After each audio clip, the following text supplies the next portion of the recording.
So you're telling me the same people that do the Hallmark Channel movies, that's the card people? Yes. And yes, you guys, while we were watching a Hallmark movie over the weekend, one of many, Daniel turns to me completely serious and goes, "Hey, are these people that do these movies, are they like the card company?" I was so just stunned that you would even ask me that question. They never advertise. I just kind of stared at you. They never advertise their cards. It's like a whole brand. You would think the whole logo point is the same. Do you not pay attention to logos, or is that just my marketing PR brain that like pays attention to logos? I mean, I barely even read the cards when I get them. So, are you an American Greetings card fan? What's that? Another probably the second most popular brand of cards next to Hallmark. Do they have a TV channel? They don't. They should start one and do 4th of July movies. Because American Greetings? Yeah. Oh, wow. Hey, everybody. Welcome to We Watch TV, the podcast about the TV that we watch. I am Daniel. She is Hope. This is I don't have the episode number again. This is episode 47, right? Yes? Right? Episode 47. Okay, episode 47. Welcome. Before we get into everything here today, I did want to remind everybody, because we did it at the end of last week's episode, and I don't know how many people actually make it to the end of this stuff without, going comatose. Nice. We have a YouTube account now. We watched TV podcast. It's on YouTube. We don't do videos of us yet. We're working on it. It's a technical hurdle. I still am torn as to whether to even try and do like the whole podcast as a YouTube video. I'll have to make sure that I'm ready for camera. Right. Both of us will, because most of the time we record this looking like raccoons just sitting in a trash bin. I'm dressed like Adam Sandler right now, which is the best way to dress year round. But that is to say, we have a YouTube account. If you're the kind of person who hangs out on YouTube a lot and you want to go over and hit that follow button for us, we'd really appreciate it. We do put the same shorts up on YouTube that we put. There are shorts on YouTube, on Instagram. There are reels and stories. So we're doing that kind of stuff. I think someday we're going to try and get some more video content on there, but it's just it's a technical hurdle. There's this whole thing about clapping to get your sound to match. Okay, let me put it this way, everybody, because you've been listening to this podcast long enough that now you know. I'm not going to put a video of myself or Hope up on YouTube and have our audio not match our lips.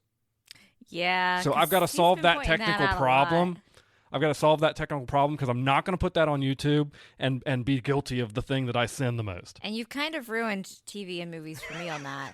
But like Daniel was saying, if you didn't know last time, because you were already comatose about the YouTube account, just remember, just like those ASMR videos, if you want to put on YouTube and fall asleep to us, that's fine. We won't be offended. I mean, I've fallen asleep listening to the playback before. I think we were listening to ourselves in the car once, coming back from a trip, because we didn't really have time to listen to the full edit, and both of us just knocked each other out. Yeah, sometimes when I'm doing the editing and for whatever reason I have to, it's my third time through, we recorded it, I listened to it for editing, and then for some reason I had to go back and listen to something again. Yeah. It gets monotonous. So, not a knock on us. It's just, what can you say? All right. So we got into a little bit of Hallmark logo discussion. Yes, for those of you that don't know, Hallmark is a brand. I know Hallmark's a brand. I just didn't realize that it was the card company started their own. Is it the card company started their own TV channel?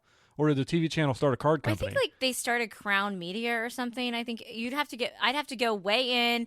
You'd have to get me in one of those minds where when I haven't cared enough, you know how I'll research every single thing and then I know everything about the subject because I'm mentally ill. You'd have to get me into that space to do that. But I think they had I think the card company did start their media brand that produces the movies, because there's two different Hallmark channels. There's regular Hallmark and then there's Hallmark Movie, the mysteries one. That's the one that has all the depressing movies. I don't make you watch those ones. Where are the mystery cards? That's the mystery.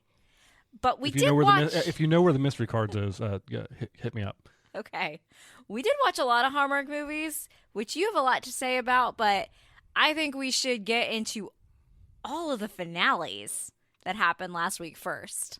What do you think? Yeah, everything is wrapping it up. It's finale. When I was putting together show notes, I didn't even realize. So everybody's got to get their shows done before the holidays. And, you know, I understand that we have been pretty heavy on a lot of the reality TV programs lately. But, guys, that's because all there is right now, which I think, Daniel, I'm going to go ahead and get a Star Trek reference in today. Season 3 begins filming Season today. 3 of Strange New Worlds begins filming today. They posted the picture of like the chairs that the actors sit in on the set of the Enterprise. So it is in production, which means we probably won't get it for a year. Okay, I was going to say, do you think I know we won't get it in May now. Oh, absolutely not. A lot of shows, like I know The Summer I Turned Pretty, they're starting to film again. And normally that's a summer show, obviously. I think we'll be lucky to get a lot of shows that are starting to film now, like you said, around this time. Yeah. I mean, which kind of stinks, but what can you do? But you know what else stinks? I showered already today. Not you. Okay. 3-hour finales. Yeah. 3 hours. So Dancing with the Stars wrapped last week. It was a great season, one that I wasn't quite so sure about because I hadn't really heard of a lot of the cast, but as this show commonly happens for me, I end up enjoying the cast. And I thought let's go over the good first. Okay. I thought this cast gelled really well together. They all seem very supportive of each other. Yeah, I like this guy. You're right. Like at the beginning, it was like, I don't know that I really know any of these people. But by the end, it was like, yeah, they had a good cast of characters. They had a good camaraderie. For me, like even for me as a watching person, like obviously I had a villain of the season that I was rooting against, and I had people that I wanted to see do well, and so it did come together with that like meta story that always forms around the season really well. And then they brought back previous contestants that were eliminated. Barry, I think, got a standing ovation. Yes. The Brady Bunch actor. Everybody loved him. He was a treasure. So they had a 5-person finale. I don't think I want them to do a 5-person finale again. As fun as it was that we got to see Allison dance, because she was kind of like, what did Derek call her, like the people's choice. Mm-hmm. And she was so fun, and she really did improve, and improved her fitness. I think they need to stick to the 4-person or 3-person finale format.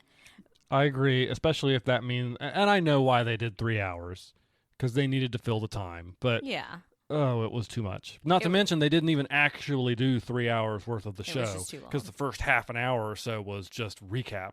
So we're still trying to be in the good part. So we'll I'm sorry. Gosh, it's just hard to not be negative. But let's see here. So Allison Hannigan, she got 5th, correct? Yeah, no shocker. Charity, the Bachelorette, got 4th. Mm-hmm. Ariana Maddox got 3rd. Jason Mraz got 2nd. And then Sochi Gomez and her partner, Val Shmurkowski. I can never say their names. Shmurkowski. They won. I don't think any of those results were surprising. No. I think Jason and Ariana could have gone either way. If I were picking, it could have gone either way with those two. I think I was very pleased. So what do you think? What do you think about the winners? I mean, Sochi was the best dancer from the get-go. Yes. And she deserved to win. I was kind of concerned after the semifinals that with all the things they did with like bringing 5 people on, that maybe that wasn't going to be the case, even though she was scoring really well from the judges, that maybe there was something in the fan vote that wasn't working out. Supposedly that was produced and planned for weeks, that they were going to have the 3-hour finale. They just didn't tell. I don't think the judges knew, but they absolutely did not tell the cast, including the pros. So those reactions were authentic. And I think they wanted us fans to come up with speculations, like you said, but... Was it Jason's dance that was the best one, the best freestyle of the night? Jason had the best freestyle of the night. His was the best by far. Like, and I thought his redemption dance wasn't was even the close. best Now that's not to say that the rest of them didn't do really good dances and deserve the ratings they got. But I mean, other than Allison, everybody got their 10s like they were supposed to get, because that's just usually what happens on finals night for freestyle. But Jason had the best freestyle by far, but that still in my mind did not change the fact that Sochi deserved to win. She did. I voted. That was my first time in the season voting. I did. I made them, guys. You voted, and you had voted. Who did you vote for last year? I didn't vote for anybody last year. Joseph. Joseph. Wow. So you voted early before the finale because Joseph and Danny. Oh, I know, because you wanted Jesse off the show. So you voted for Joseph. I wanted Jesse night. off the show, and I wanted Joseph to get to a dance where he could throw his partner Daniela. around, because he's a big strong guy, and I like to Because see they him. got voted off before like Halloween night. Yeah, Like, yeah, they got they were voted off early. And then before that, like you can go see in my text messages, Yeah. it's Xochitl, Joseph, Iman. Amon, yeah. So you knew Charlie was going to win. You didn't vote for her last year. Correct. Sochi was also my winner from the get-go. I did not know who she was until I was like, they were like, oh, she's in a Marvel movie. Like, oh. And then I also watched the Babysitter's Club series on Netflix, and she was Dawn in the Babysitter's Club before she was in the Marvel movie with Doctor Strange. I'll take your word for it. What? I said I'll take your word Guess for it. Well, the Babysitter's Club books probably weren't, They were not on my radar, as no. a child. But I thought she was You the want best to talk dancer. about Boxcar Kids? Now I'll talk about the Boxcar Kids. I knew in my head you were going to say that, and I was like, I almost brought up Boxcar Children, but I'm like, we don't want to deviate more. We want to stay on the task at hand. So positive thoughts. Sochi, really happy she won. She was my pick. I wouldn't have really been upset if any of them would have won. I think Allison, while it was so fun to see her at the finale as the winner of the dance competition, I think that probably wouldn't have been awesome if she won. I think it would have been enjoyable for her in a way. But when you win, I mean, Sochi's already getting some hate. Like, you do open yourself up to hate. I think Amon was like the only year I really saw where all the fans were in agreement. Like, everyone was like, oh, he totally deserved to win, even though JoJo was probably the better quote unquote dancer. But I think a lot of people, there are some people that are always going to be upset when a young girl wins. I don't know why. But that's ridiculous. I think that night, like, I think as a whole, all season long, even though Ariana got third, I do believe that she was like the second best when it came to Sochi in terms of just the dance and then the performance aspect. I think that she looked a little off on finale night. You could tell, supposedly she has kind of a back injury, and you could see that. I thought she looked a little stiff. That. I disagree. I think if I were picking, I would have put Jason above her. Really? Yeah, I think that's just literally not what you said like last week. Well, no, I have the receipts. Oh, you do have it on recording, but nobody's going to check me on it. So I maybe for me, just because of how good he was in that in the final dance. Yeah, and that's okay. Let's not forget that Jason did 3 dances. Oh yeah, because he performed and he did like legit dancing in that dance. And sometimes when they have a musical guest come on, and you're a contestant on the show, you don't really dance, but he totally did some choreography. Yeah, he did choreography and everything. It wasn't like advanced, but like on top of the 2 dances he already did. Like, that was very good. I think when I'm talking about, though, like looking at every single dance they did all season, I think she had some better, like he was not as good at ballroom as she was. And he did improve, and he rebounded very well. Like, and he has in my opinion, Daniela is the best pro when it comes to teaching choreography. Sure. And I don't even think she's had a true like ringer yet. Amon definitely wasn't a ringer. He was getting 4s in the beginning. Joseph, clearly not a ringer. I think Nelly went far because of he was very well known when he was on. He was one of the most well-known people. I know I voted for him just because he was Nelly. And then the choreography that she gave him. And Jason had taken like 1 dance class in his whole life. So I would love to see what Daniela could do with like a Charlie, or like a Nicole Scherzinger, or like somebody like that is a ringer, because we still have yet to see what she can do with that. Because she reminds me, she's like the female Derek when Derek used to be a pro. She can put this great choreography in. Instead of dancing around partners, she works with their strengths. I think if Amon had another partner, I don't think he would have won. Oh, and he could have been gone in the first couple of nights. I don't even think he would have made like the semifinals or anything like that. And I would love to see what she could do with a ringer. I do think she's due. We call everybody on like the Reddit group, you say the old man season. I think Danny's due for an old man season, so she might get that soon before she gets rewarded with a ringer. I have an interesting observation. All of the so-called celebrity ringers that you just named there happen to be women. Have there been male contestants that you would consider to be a ringer? I think the closest I can think of is Wayne Brady, but the only reason I wouldn't say that is because he was up there, like he was in his 50s. I think so. Which is kind of like getting up there for some of the stuff. And he still went to the finals, but Nick Carter did not win. Bendy Irwin beat him, but if Bendy hadn't been on that season, I think Nick Carter would have been considered what you consider a ringer. Oh, and Jordan Fisher. Okay, so you're gonna know Jordan Fisher. Ready to begin. He sings the Happily Ever After theme song. He's the Flash's son. Oh, okay. Jordan Fisher. He was totally a ringer. The moment he signed up, it was like, Jordan Fisher's going to win. So there have been some male like ringers that can get far. Maybe when I get famous, I can dance with Daniela and she can take me all the way. Okay. You're tall. Well, I guess they partnered her with Amon. I would say it'll be fine. you might get Jenna for a It'll be partner of fine. Val's wife. Are It'll you be fine fine. with that? Yeah, I'll be fine with that. I thought you liked Emma. I'll be fine with any of that. That whole list right there. Will be fine. Okay. Gleb's the cutest for me of the male pros, but wouldn't want him as my partner. Just because you have to call him Gleb every time you talk to him. No, because I don't think he's a very good teacher. Oh. Pasha, who was partnered with Ariana, seems like I would like his teaching style. He seems very patient, and then he does. And we finally got to see him, have a good dancer.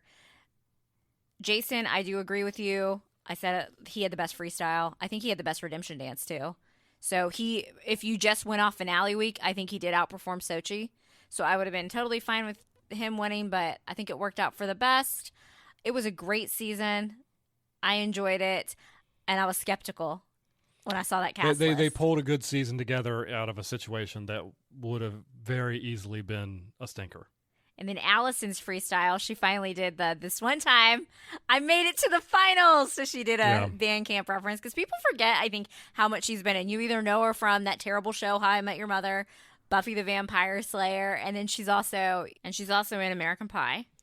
Yeah, I think she's one of those actors that for a certain generation, you can almost say, where do you know her from and age yourself. Like, for sure. Like Buffy, American Pie, or How I Met Your Mother. And that kind of shows like where you're like, where do you know her from first? Because obviously where some of us... Where do you know her from first? It would be Buffy for me, but you didn't watch Buffy. I didn't watch Buffy. I knew, like, I don't even know that I've seen American Pie. You watched... But I knew she was in it. I took you to see American Reunion with me, and I think you told me you've never even seen the first American Pie. No. So I've never seen any of them. So yours would have been How I Met Your Mother. Yeah, probably. So I guess that doesn't work because that doesn't age me. But I enjoyed the finale freestyle. I think the freestyle dance is always hard for the pros because every year they're trying to top what they did the previous year.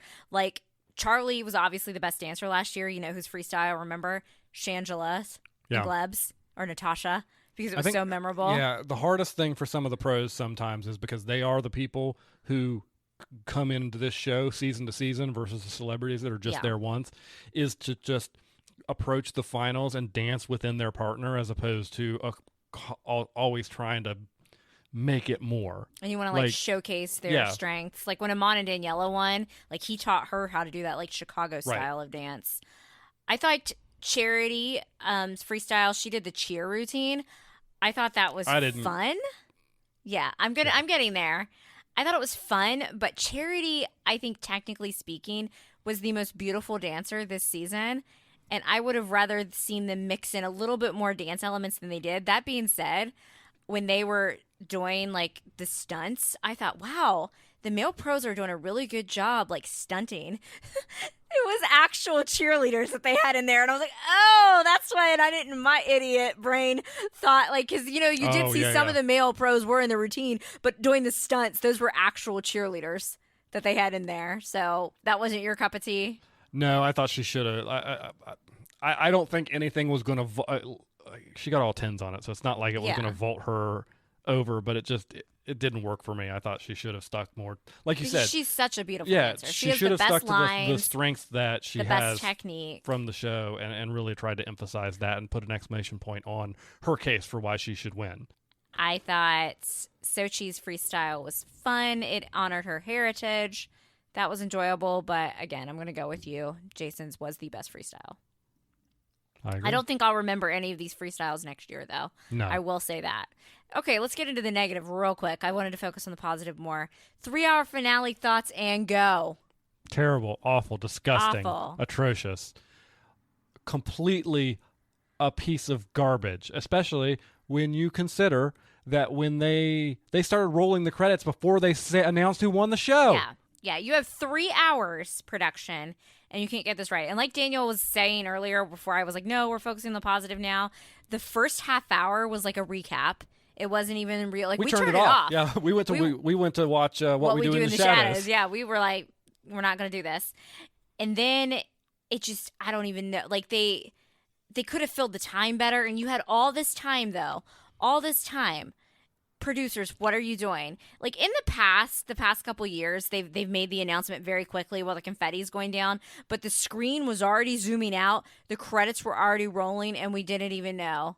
And then we thought, okay, all right, fine. They want us to watch Good Morning America tomorrow because they usually fly the entire cast to New York, or not the entire cast, but all the finalists. They didn't do any of that. The next morning, they just had Sochi and Val do a quick Zoom interview. Cheap.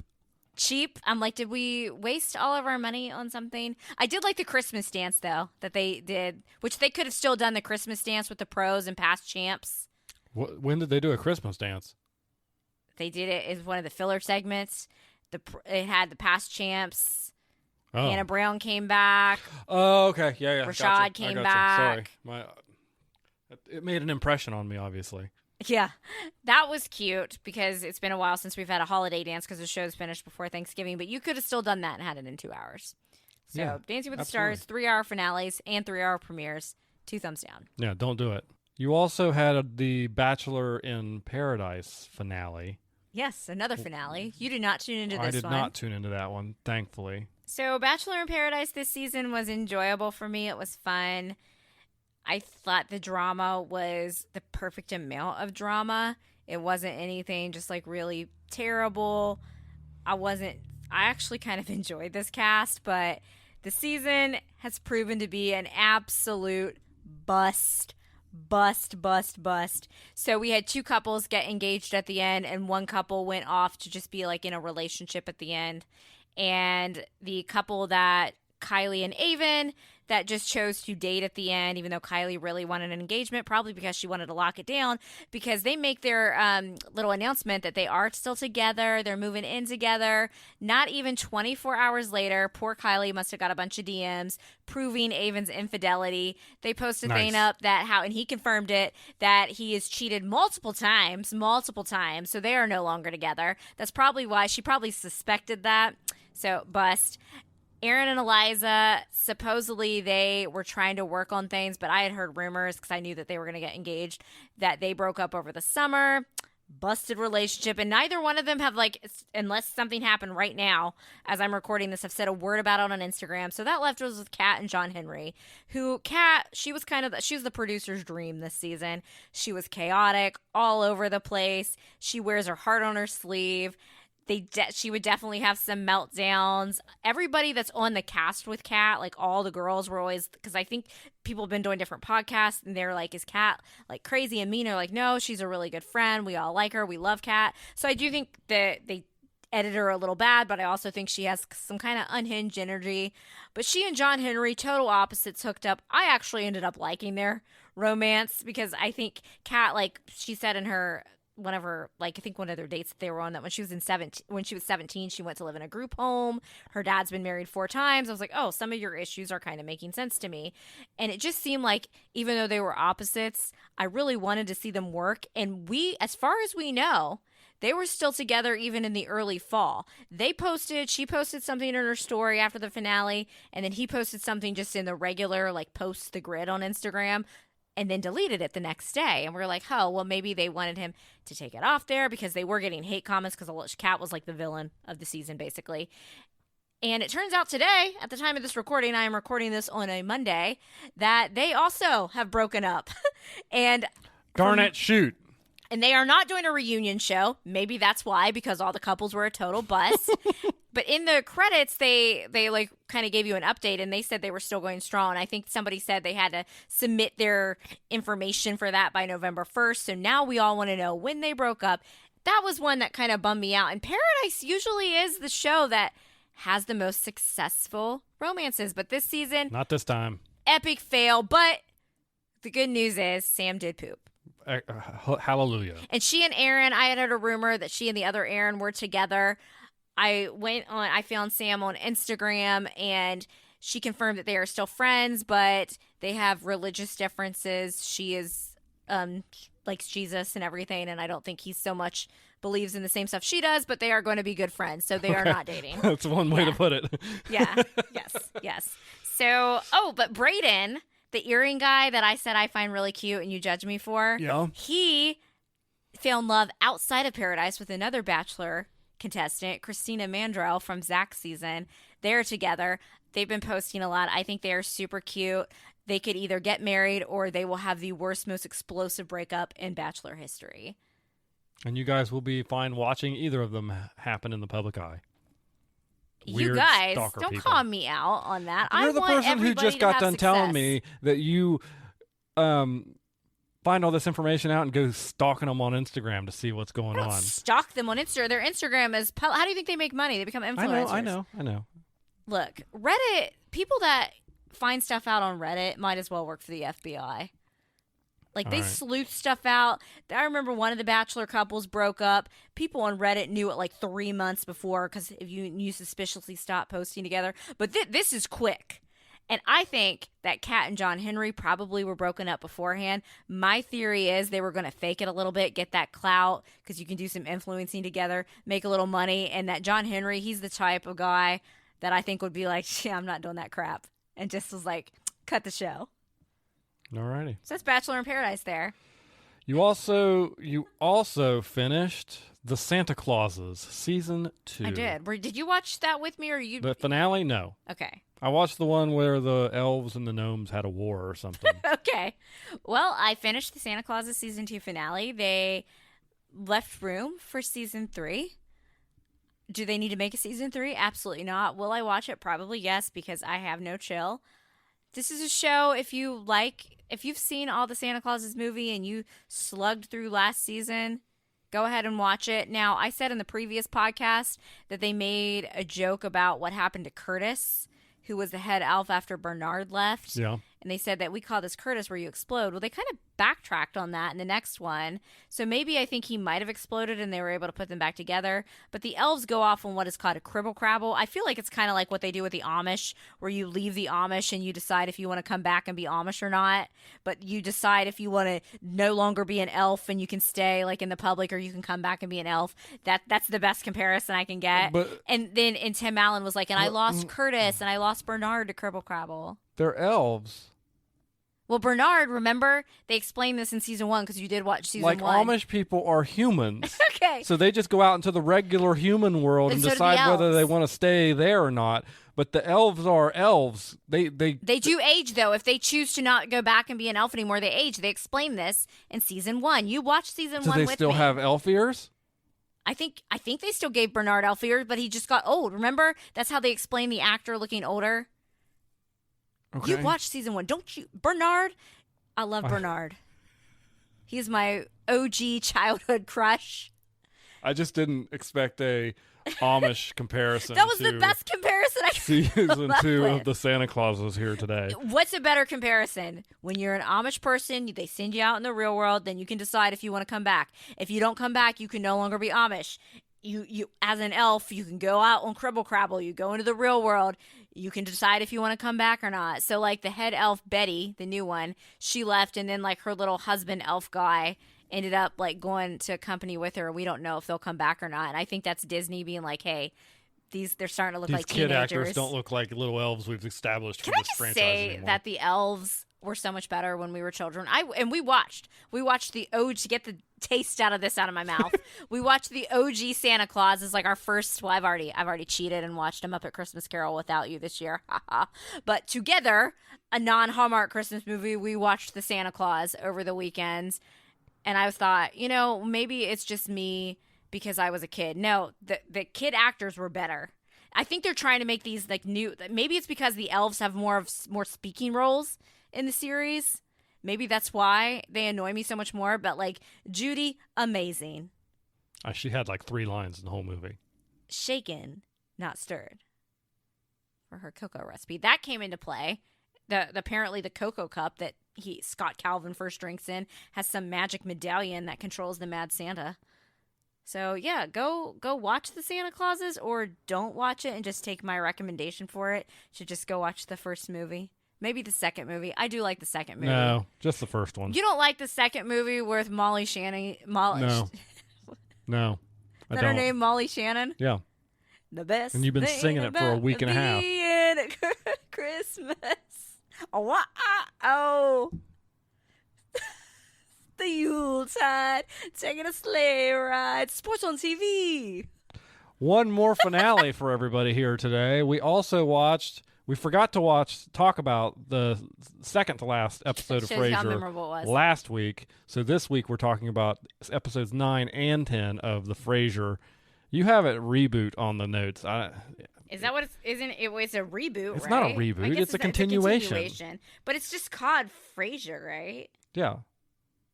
What's it supposed to be called? Frasier Returns? I Like don't Batman know. Returns? But I guess we can talk about that since you don't want me to sing. I don't. Maybe next week I will actually get the actual lyrics and I'll sing that for everybody. Next week will be a musical episode. Okay. So, yeah, it shows you how much we remembered Frasier that we completely forgot to talk about it. And we actually liked that episode, too. Yes, I think. It was a classic, like, mess around episode. But the finale was a Christmas episode. Yes. Finally, who came back? Roz Doyle. Roz Doyle. And I thought Roz's appearance was better than Lilith's. I agree, yeah. Lilith, I felt like they backtracked the character evolution that we saw of Lilith in the OG series.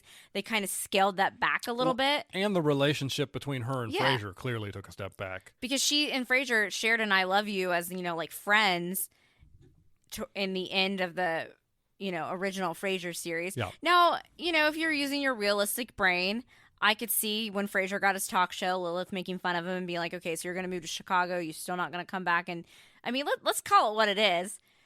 Frasier was not, even though he tried to parent Freddie, he chose to move across the country from Freddie. Yeah. I could see there being bad blood there, but let's not get realism into my sitcoms. Roz just felt like the same. I agree, yeah. Although I will say that, like, I could have probably used her hanging out in that episode a little bit more. 'Cause Yeah. She really was it was almost, like... I was like, okay, when's was a Roz showing up? very, very brief appearance. Yes. It did feel very much to me like it was Perry and Kelsey when they were remembering Martin. And you can sometimes tell when actors get emotional, and they talked about that a little bit. We got an update on Alice. Alice, who would probably be, 25 now, Probably I would somewhere say, in there. has a boyfriend of 4 years, where Oh, Roz yeah. is like, I've never been able to be with a guy for that long. Roz is still single, thriving, probably still living her best life. I think they left some of what exactly she's been up to career-wise intentionally ambiguous in case they do get a season 2 and they bring her back for some more episodes. But that was Freddie's Christmas gift to Frasier. Yeah. Was to bring an old friend. We had a classic Crane Christmas party mess around. Yeah, I mean, it was a good episode, but it's still just like the whole series as a font was just, it was whatever. It was okay. Yeah. It was okay. Mm. I think that when you do a sitcom like these streaming things and you only have 10 episodes, I think for sitcoms you need more time to build. I don't disagree with that, but then like the cast was finally starting to gel for me, and now I don't even know if I'm getting to season 2. the mistake we made was we almost immediately jumped into you just had happen. I don't know I don't even know if you did it on purpose, but like what was it the same evening that we watched the think it was the finale next or the day. next day you watched a Christmas episode of Yeah. Frasier and like And not even the best of the Christmas episodes. yeah it's not comparable. It's I not did- comparable at all. I finally liked David in the finale at long last. Him and Frasier's friend, whose name I forget, the other professor, Alan having the what was it? The reindeer. They tried to work the reindeer's name into conversation to get other people to say the name. That was funny. We supposedly Frasier had a call with Niles on the phone, laughing about the Christmas party shenanigans. It's just I like I said I think I saw a quote from Kelsey Grammer that was like very confident that he thinks he'll get more seasons, but like I don't know if we I need hope him. they do, because I would like to see some more of these stories play out. Like even though I say the show's okay, I'm not ready to say goodbye to Frasier Crane. I would like to see him. But the more the show goes on, the more obvious it's going to be that Niles is never showing up. You don't think they could get David Hyde Pierce to come back? For How much season money are they 2? going to throw at him to give him on screen for 5 minutes? And would 5 minutes be enough? We could at least get Jane Leaves to bring Daphne. We never really even got Daphne mentions. What's Simon Moon up to? He could roll in the Winnebago. Now, see, I'd be in for that. Like that would make sense. But like at Like some point, tormenting you his got to nephew. think that like not David's parents are going to show up at Harvard to see him for something, right? Yeah. Like it's just the absence will become more and more of an issue. And it'll become more and more depressing because people do naturally grow apart. Niles had his own family at that point, but they were so close on the original series by the end of it. Yeah, so it's. Somebody on Reddit said this version of Frasier feels a little more akin to like the Cheers version. And people are like, maybe that's because with Niles, he was able to fall into that, elitist role more quickly. The other thing I'll say is, they better get, if they're going to do a season 2, why are we not seeing Cheers? Yeah, they brought almost all the Cheers people in, and I think Ted Danza would be down for a couple times. So like, don't what's you think the he'd situation? be down to come and be Sam Malone? He would come absolutely. He would Frasier all the time. Yeah, so I don't know why they wouldn't, like, if they want people to come, like, at this if point, they want to attract more viewers. At this point, there's a certain group of people who are watching Frasier because they enjoyed the show Frasier. You're like me. But there's a lot of people that love Cheers who probably never really transferred over to Frasier because they're very different shows. Yeah, my parents loved Cheers, and they have seen a few episodes of Frasier here and there, whereas I've watched all of Frasier's scenes on Cheers, but I'm a Frasier gal. But I guarantee you that episode where they went to Boston in Frasier, in Frasier, and had basically the entire cast except for Woody Harrelson's character because he'd already appeared prior on. I guarantee you that show got great ratings just because everybody who loves Cheers showed up to watch the Cheers characters. I want to see Bulldog. So or those characters too. So I just think it's missed opportunities. And I had read that Jane Leeves was supposed to be on this season, so I'm not sure what happened there. But I felt that was the one thing that one of my biggest complaints was they would reference Niles, but did they ever reference Daphne by name? Not that I recall. And I would have liked, Daphne was such a huge part of that show. I mean, like Daphne and Niles, like they were the it couple. Now, I do have a ship on the show now that I completely unexpected. So Frasier went in a little bit because it was a Christmas episode. They kind of went in a little bit with Hallmark movies there. They did discuss the Hallmarks. So the firefighters are watching the Hallmark movies for the first time. Hallmark of card fame. Oh my gosh. And the other professor that works at Harvard and Moose, one of the firefighters, a very unexpected romance, had their own little Hallmark, and he's like, oh my gosh, it's working. Did he like quote? Yeah, he quoted the movie at one point. She was needing to leave the party because she, is her busy career woman. Yeah. So he's using the Hallmark lines, and it worked. And they did kiss, right? See, yeah, and that's just like, I want them to not drop that story if they do a season 2. I want them to keep that up, but I want them, I think the obvious trope that they're going to go for is like she's a little bit embarrassed to be dating this guy. Yeah, because she's into Freddie, but Freddie's also smart. Because of the social kind of standing. Yeah. That the two different social spheres that they're from. And so they should go into that. I don't know. Freddie and Eve, yes or no? No, that's a hard no for me. I don't think I'd mind it, but I don't want them to do it. I'd rather them be like a Frasier Ross kind of situation. Yeah. Pass for me. But season 2 is not confirmed yet. I do think we'll probably get it, but you never know. Do they start at New Year's or do we... because that's kind of like Christmas is kind of a weird place to end a show. I have no idea. Do they pick it back up and finish off the year? And so every season of this new Frasier is only like 4 months. I don't know. Why is it a leap year coming up? Remember Leap Day? I don't know. In the OG series, take a leap. 24. It could be buttons and bows. I don't know if it is or not, but it could be. So okay, well, I've staved it off long enough.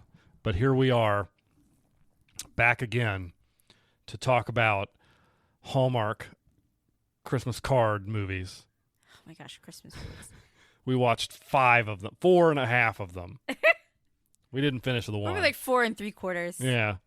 Do you just want me to jump right in? Yeah, you go for it. Okay. And I'll correct you if you're incorrect. Prepare to be corrected.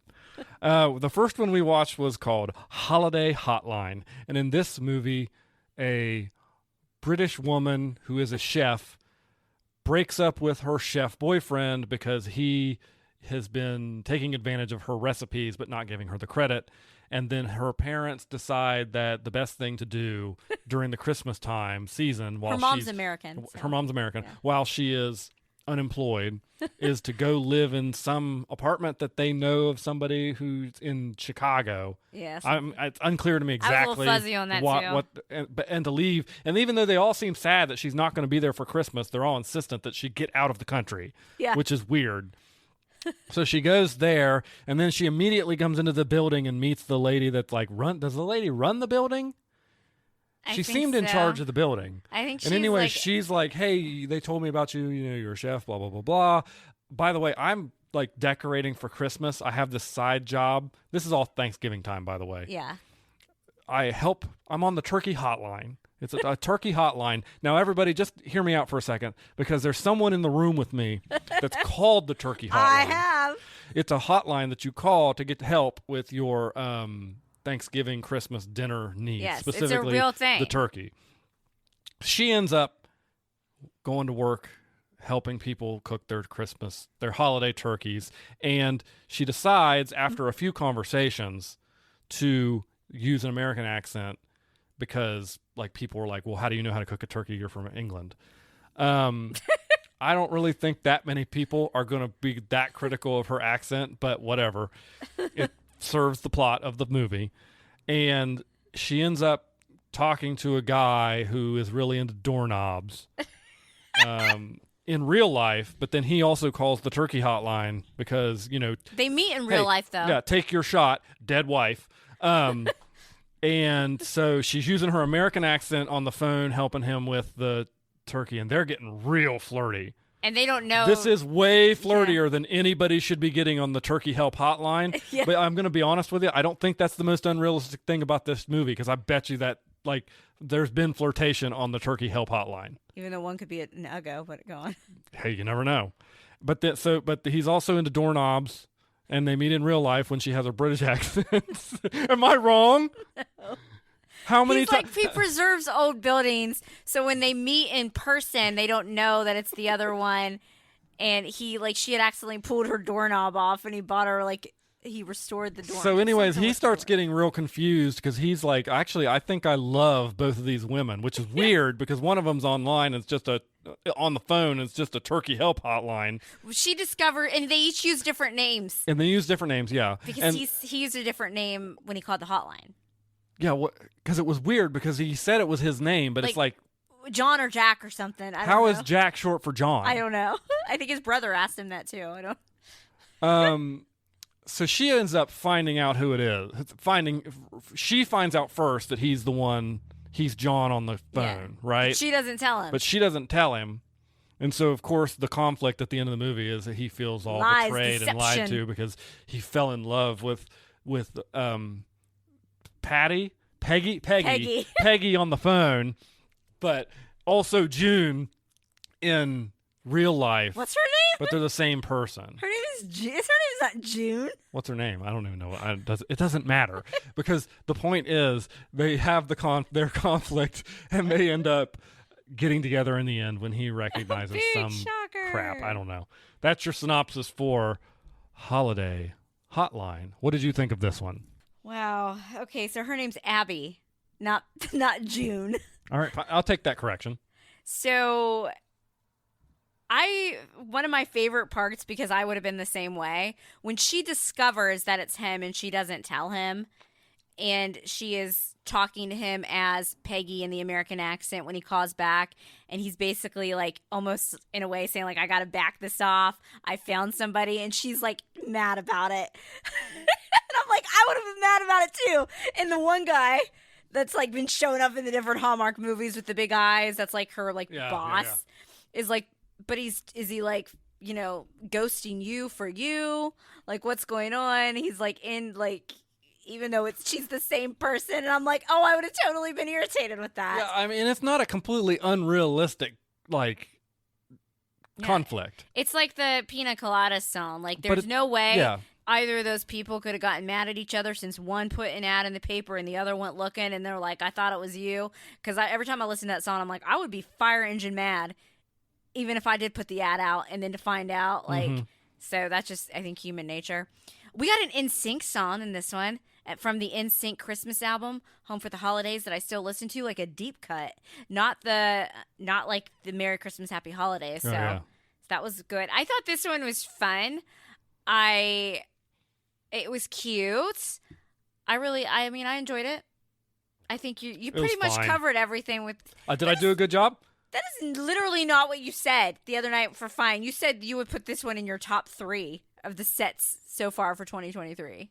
That still doesn't make it fine. It's a ranking system. Okay.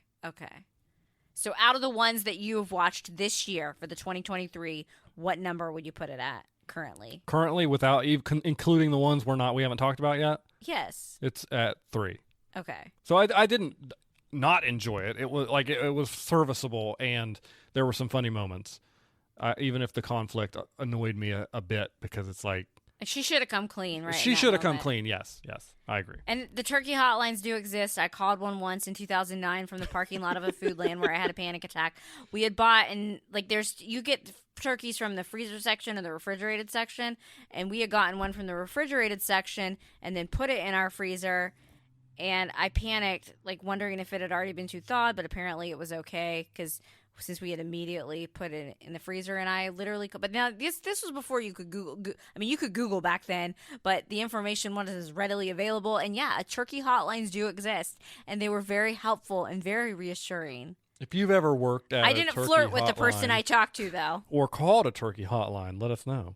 It was kind of weird when he showed up to the hotline location, though. Like, at you would the think end? they'd keep that secret. No, there's no way from a security standpoint that they let the location of that call center just be general knowledge to the public, because all kinds of weirdos would be showing up. And so that was a little strange. There was a line in that movie that I just remembered that really kind of was a knife to my heart. Somebody called in and asked if they could defrost a turkey that their grandma had in their freezer since 1999. I think it was the one lady that was testing because she wasn't being serious. It was the woman that's like runs the apartment building. Yep. She was like testing to see if she was doing a good job. And I was like, oh, that's just a few years old. And they're like, how many years ago was 1999 at this point? Like 25-ish. Yeah, that cut. 24-ish. I don't know. Cut. I'm not mathing today, but anyways, after Holiday Hotline, we watched Magic in Mistletoe. In this holiday Hallmark, the card company film, we meet grumpy author guy who puts out they say a social media. It was obviously a tweet, but they just didn't want to say tweet because no one knows if it's tweet or X. Didn't they say tweet in the movie? I don't remember. I don't remember either. And he's about how Christmas is a scam, blah, blah, blah, and it's all for money and stuff. And then the main female actress works at the publishing company who publishes his books. He's apparently like big time, like major I got the impression author, he was like J.K. Rowling, Stephen King style, like even though it's only his 5th book that they're publishing, but whatever. Mistletoe series, and he was like 18. Yeah, when he published the first one. Anyways, she is sent out to wrangle him and take him back to his hometown of Mistletoe to participate in the holiday festivities in an order to rectify his career and make sure that people don't think too poorly of him. And shenanigans ensue. They fall in love. He realizes that what had been missing was because drink twice, 2 dead parents. And she is a dead parent. Oh, 3 shots for dead parents in this movie. So if you're keeping track at home. And and so he finds out that the thing that has turned him so sour on the holidays is the fact that his parents are gone, and he hadn't decorated his house, and Christmas wasn't the same. And I think that's something that everybody reasonable. can kind of sympathize with. But so anyways, they make it all feel better at the end. So once again, you summed up that well. You did not mention that the actor Paul Campbell was Billy on Battlestar Galactica. So I always say Billy deserved better on Battlestar Galactica. He was only in season 1, right? I think so, and he deserved better than what he got. But now the actor has found his home at Hallmark Movies. We had another Hallmark MCU style like cameo thing. Paul Campbell writes a lot of movies with Kimberly Sustad. They've been in a movie together before. She had a little cameo at the beginning when he was getting coffee. I really like that Hallmark's doing that, even though the movies this year have been kind of a bust. I enjoy them being like an MCU type Hallmark universe. I do have to criticize how the woman that worked at the publishing company handled this entire situation. Number one, PR 101. You can, yes, sometimes bad publicity could be good publicity. You know what she should have done? She should have made it just meta. Like, he's lost the Christmas spirit. Find out what happens when he gets it back when the new book comes out. That would have been a great way to play off that. I've seen people do that before. You could have done like Easter eggs, almost like Taylor Swift style, when we try to figure out when she drops her new albums, what she's got going on. You could have made it a whole thing. But then I guess they wouldn't have gone to his hometown. A little unprofessional, you know, flirting on the job and everything. And she was, as you said, on our run earlier when we were talking about this. We were talking about while we were running because we're super cool people. She was a huge fan of his books too, so they might have had. So they should have maybe had somebody else come in and work on that. But it was all right. Like and I do think even though like she said, you know, we wouldn't. She gets him to come to the town and do the stuff because she threatens to sue him for breach of contract. And then she said, we wouldn't actually sue you because if you're talking about, like, we'd be reiterating what you were talking about, how the Christmas season is all about money, blah, blah, blah, blah, blah. I do like how her boss ended up just being like a normal, regular person and not like not a terrible boss. Yeah, this was one of the better bosses. But in, as Hallmarks. a whole, this one was just, it was all right. Yeah. Next up, we have the Santa Summit. Boy, this feels like a lot happened in this one. So I'm trying to like wash it over me here real quick to give a good synopsis. So your mind palace. Enter into my mind palace. So these three teachers, they are all women, and they all teach at a school of indeterminate age. It looked like middle school. Yeah, maybe middle school. And the one of them decides to drag the other two to this Santa Summit. And I have to say, the Santa Summit looked fun. Out of all of like the Hallmarky type of like festivals, events, craft things, gingerbread contests, this actually looked like something that was fun. Do you not agree? I mean, it's basically just a bar crawl, but you're dressed up as like Christmas characters. Mostly Santa. A curious tree was in there. A random reindeer, the same guy that worked for the holiday hotline, was a reindeer driving people around. Same person, actually, I think. It's a combined universe. Wink, wink. So anyways, like they're waiting, the girls are waiting outside of the first bar to get in. Because you just go to drink, drink and you eat, and it's just a thing. And the main character drops her wallet that has like cross-stitching on it of like apparently her dream house. And then she has no family around. Drink. So then the main male character shows up with his brother, and they're like kind of there to do this, but they're also there to like drum up business because they're construction people. So they're like, hey, you need construction done in your place. Here we are. And so he finds the pocketbook. She comes back out. They end up having a conversation. It's a wallet, not a pocketbook. Excuse me. I'm sorry. Apologies. And they have a good conversation. They're both wearing their Santa beards, so they don't really even know each other. They go back inside the bar to have a drink, and on the way into the bar, they get like separated, and they can't find each other. And so the plot of the movie is going from bar to bar, from place to place. They go sledding at one point. I'm very confused. How in this city they somehow find a hill with sleigh with like snow on it? Anyways, there's karaoke, and they do all the stuff. He ends up meeting all her friends along the way. Yes. And then there's also a B plot romance. Well, there's a B and a C, really. Yeah. Because, like, the grumpy friend ends up getting with the singer dude. Well, do they get together? They don't kiss. But they do seem to... I suppose not. I think they seem like they enjoy each other's company by the end. Okay. And then the nerdy redhead girl ends up professing her love for the nerdy other teacher guy who she's trying to find the whole time. Hallmark's like, how do we make nerds? We just throw glasses That's on already attractive people and make them talk about Lord of the Rings. Conventionally attractive people, put glasses on them. Nerd. No, Lord of the Rings chatter, done. There was a lot of Lord of the Rings chatter, actually. Math problem, because of course she was a math teacher. Of course. Not the main character. This is the side character. The side character. I honestly connected with all the side characters and their things much more than I did the main character this one. Yeah. Like, much more. So how does she end up finding the guy? There's a gingerbread house contest, and he can't figure out how to find her, so he goes to the gingerbread house contest.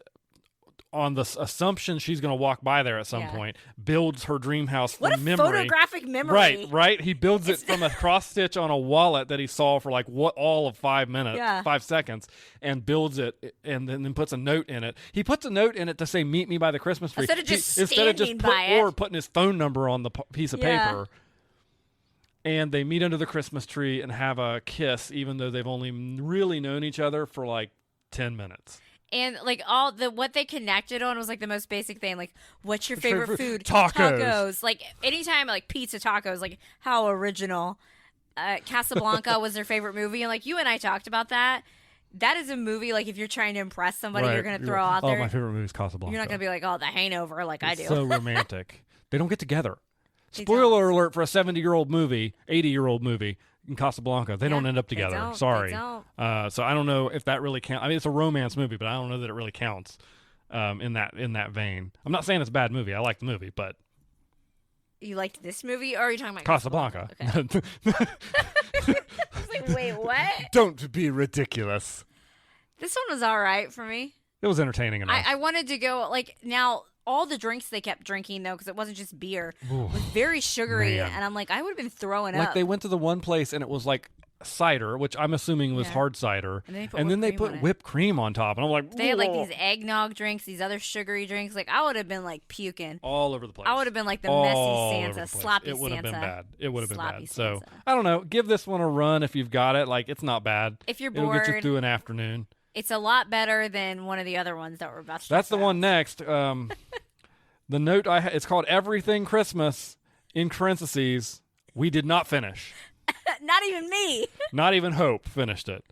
Must be, what did they say on Home Alone? If Uncle Frank won't let you watch it, it must be pretty bad. If Hope can't finish this Hallmark movie, it must be pretty bad. I don't know. Do you even have enough to give? I'm going to give you the best synopsis I've got. Okay. This woman works for a terrible company. A horrible boss. She's already put in her PTO. And had it approved. And he shows up to her like 5 minutes before she's getting ready to leave for the day and the holiday break that she's taking, and says, "I need you to do this work." And she's like, "No." And so he fires her. No, she quits. She quits. Her roommate, who also happens to work at the same company as her. I thought that was just her friend. No, they were roommates. Oh. She convinces her to come with her on this trip. Her workaholic. But she's worried about. And she can still work from home. It's very confusing. Very odd. So anyways, then cue to the car, they're driving. Where are they going? Well, the first stop is in Ohio. No, but where was the original destination? I don't know. Okay, they were going to a place called Yuletide Springs where it celebrates Christmas all year long because her dead grandma... Nope, drink. Always wanted her to go there. You may proceed. Okay, and so I don't know what city they're starting in, first of all. They didn't make it clear. But they're 4 hours from their first stop, which is in Ohio. Now, I'm Ohio. pretty good at. I consider myself pretty good at geography. In fact, I even suggest that some of my biggest gripes about movies are geography. Yeah. There are no mountains that look like that anywhere within 4 hours of Ohio that look like that. And the mountains in West Virginia do not look like that. Those were Rocky Mountain mountains. There's nothing in Canada. There's nothing in New York, and there's certainly nothing in the Appalachians that looks anything like the B-roll shots that they were showing in this movie, or the exterior shots when they were really outside. Like this was an alpine, like West Coast setting. And so Santa Claus shows up in a red pickup truck to help fix their car, and then he starts messing with their lives, and then I fell asleep. You didn't fall asleep. I said, I can't do this one. What was I doing? I wasn't paying attention at that point. I think you were like, thank heavens. I was on my phone or something. Like, I just completely checked out. I'm going to assume that the workaholic gets together with the other guy that she meets in the random Ohio town, and the two Christmas lovers from the Ohio town get together. Oh, there was a whole other guy? I didn't even... Yeah. Okay. It's just this... Okay, so I don't mind it when... Like, I liked Catch Me If You Claus. Like, that was cute. I don't hate it when Hallmark movies introduce Santa as a person, but this Santa was, like, kind of a dick.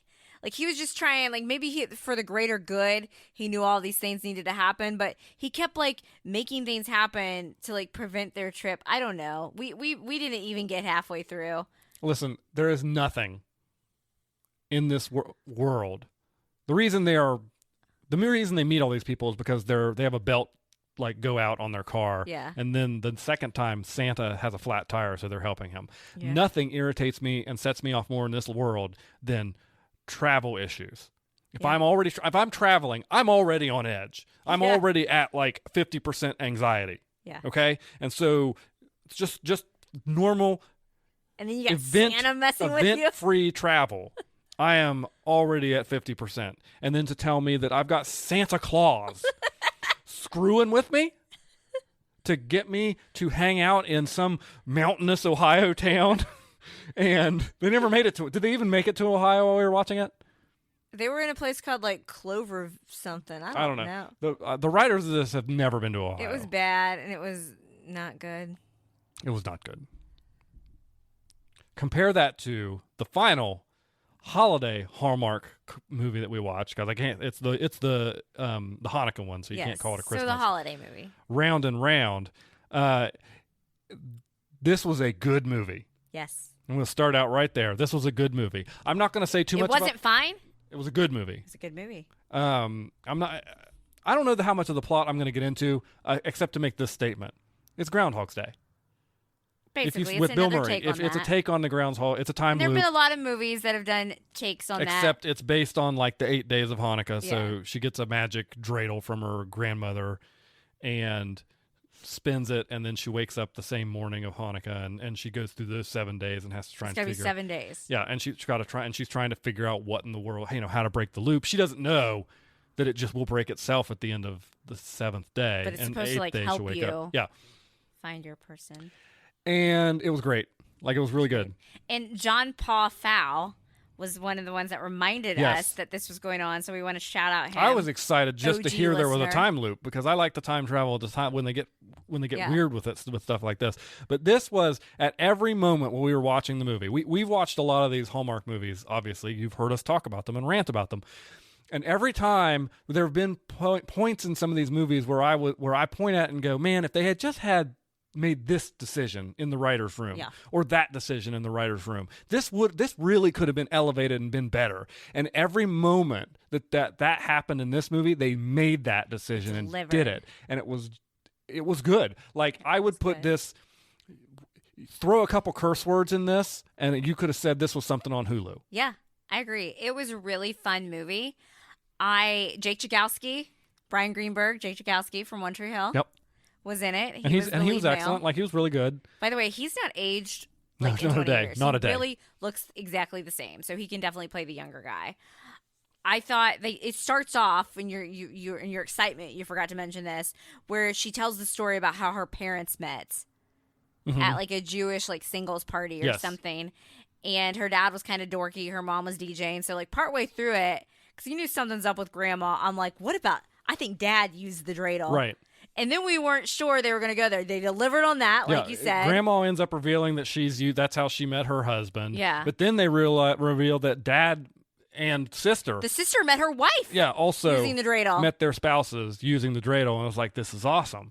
It's a magic dreidel. But then you still got to solve that problem of how does you convince Jake Chagowski's character that you've spent all this time together when he's only really had the 24 hours of the day from the last day on the loop? He did tell her things to tell him when he'd wake up that would that only he would know, which helped. But the whole time he's had this special D&D box that he keeps his D20 in. Yeah. Which, again, I don't know what that means. It's a 20-sided dice.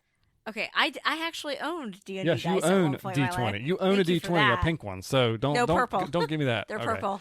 And anyway, so she's like, let's try this out. And she sticks the dreidel in the box, and all of a sudden all his memories come back. And now he remembers all the time they spent together.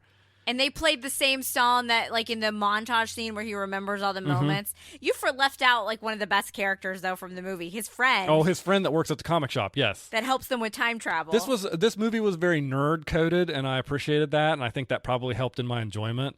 But they didn't they didn't overdo the nerd stuff. Yeah. Like, it wasn't like the other one, like Lord of the Rings, math, glasses. The only thing I think they overdid, and again, I'm not Jewish, so I can't say for sure if this is the case or not, but I felt like at the beginning they were really throwing Jewish words and terms out there to be like, this is a Jewish movie. Like some of the stereotypical things about like Jewish families like being overbearing. Like they had a group chat where they were talking about her. If we have Jewish listeners who disagree with me, please, I'm happy to know. But I just felt like this. Do you even watch these Hallmark movies? Yeah, do you even watch these Hallmark movies? I don't know. This was also weirdly the most like. There was a couple Christmas trees in the movie, like when they picked the grandmother up at I'm assuming the old person's home that she was living at, but they never Christmas was not mentioned. It didn't which is come fine up, because it's a holiday movie. This is a Hanukkah one. It was just the other ones that they have done that Hallmark combines Hanukkah in. They still kind of have sprinkled Christmas in. Right. You know, maybe they're like little version of Christmaka. Shout out to Seth Cohen. But this one was just straight up, like, you had the Christmas trees in the background, but, like, why would all of our main characters who are, like, they're not going to be talking about Christmas? No. So, but, like, so the comic book guy. Oh, he's great. One of my favorite scenes. So when she somehow convinces Jake Jagalski. The first day on the loop, or the second day on the loop, she convinces Jake Jagalski that like she is in a time loop because he's clearly a dork, so he's into it. So he takes her to the comic book shop to meet the comic guy, and they do research with comic books. I mean, I don't know where movies think that the comic books know anything about this stuff, but so they spend time there. The best bet that she's going to get help. Yeah, and so they spend there, and they find they're trying to figure out what is the incident throughout the day that is causing the loop that she needs to fix and prevent. And at one point they think, well, we need to stop these donuts from being destroyed, and so they're like, well, the only way to do it is for you to get us before we ever. Before. And so she ends up showing up at the comic book guy's house first, and then they go to Jake Jagalski's house. And the comment that she makes there is like the comic guy opens the door of the car and is like, hey, come on, man, let's go. And she's like, yeah, he was weirdly into it. Like she didn't have to convince him at all that there was a time loop and he needed to come with her. Super into it. Yeah, super into it. Yeah, that was hilarious. Like we both laughed out loud on that scene because the one thing was like he's like, okay, well you're gonna have to convince me to come with you. How are you gonna do that? You have to pick us both up, and like you could tell that. Jake Jagalski, that's just what we're calling him. I think his name's Zach in the movie, I don't know what but he's Jake Jagalski. Like he's like, well, did you? And he's like, yeah, he was super into it. Like there was just it was funny. Yeah, and he had a little B plot romance. He got yes. her stuck up cousin, closeted nerd. Mm-hmm. I was rooting for that one too. Like just all of it was great. Delivered. It was good. It was very good. And then the montage scene at the end was just great when she because at first I was like, okay, they're gonna get together. It's kind of this like family secret, but it would bum me out that they wouldn't have the memories of how they did that. And that was great. And then when he gets the memories, yeah, it was good. It was very good. It was a good one. So so you call this your favorite? This is my number one of the year. It's this one, then Biltmore. What about Ever? Of all the Ever. Hallmark Absolutely. Yes. Now, because it's holiday and it's Hanukkah, though, of just these straight up Christmas ones, Biltmore would still be your number one? For the season, yes. Yes, I would go for this season right now. I would put Round and Round as being better than a Biltmore because I agree with you. It was really good. It was really good. Like miles ahead of Biltmore.